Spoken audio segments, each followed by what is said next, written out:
Hey y'all, it's Miss V. Today I'm going to show you a visual brainstorming method called mind mapping. Mind mapping is helpful for visualizing your plans and the aspects that go into your plans or your goals. There's no wrong way to mind map. Whatever way your ideas come out and you put them on paper, if it works for you, that's what you should do. You can use pictures, words, symbols.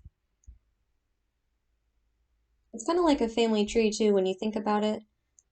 Starts with one theme and it just keeps branching off and getting bigger and bigger and bigger. Here is an example of a mind map that I'm making for my summer goals.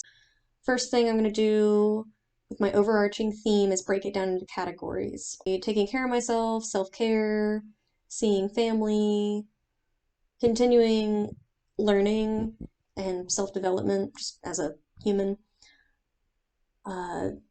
Also taking care of myself by what I eat. I have an Instapot and a crock pot, and I'd like to meal prep.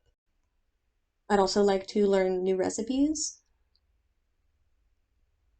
I'd like to visit my family.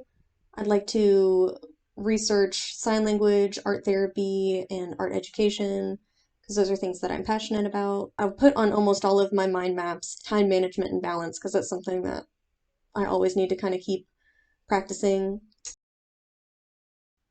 Taking care of myself, eating well, staying active, as well as gratitude and a positive attitude.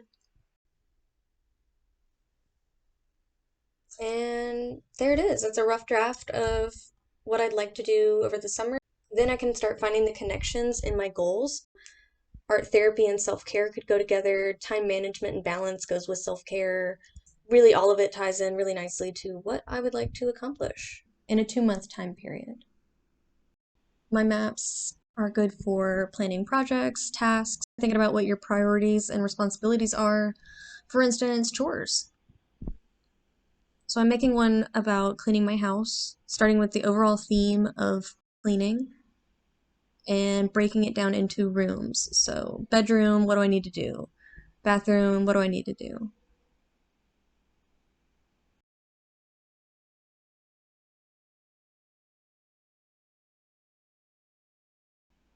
Living room, kitchen.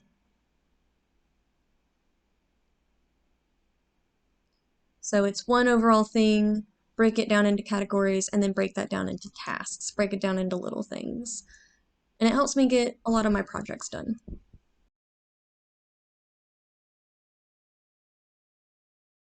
Put little asterisk stars by things that I needed to buy at the store. And that's one of the cool things about mind mapping, kind of stream of consciousness. Things pop up and you're like, oh, make a new list, make a new list. And that is a completed mind map of the chores I need to do around my house. This is a really good exercise if you're trying to break down a really big project into small tasks. Stream of consciousness, getting your ideas out, planning goals. It's a really cool tool for storytelling or writing. And just like all the other projects that I've shown on my channel so far, I very much encourage you to look at examples on the internet, on Google, on Instagram. There are some really cool ideas out there. That's totally fine. There's no wrong way. You're not going to mess it up. And it doesn't have to be perfect. It's a rough draft. It's a brainstorm. Remember, this is just one type of visual brainstorming, and it's just up to how you interpret it. I hope you enjoyed this tutorial. I hope that you try this, and I hope it helps you get mentally organized. Thank you so much for watching, and happy art making!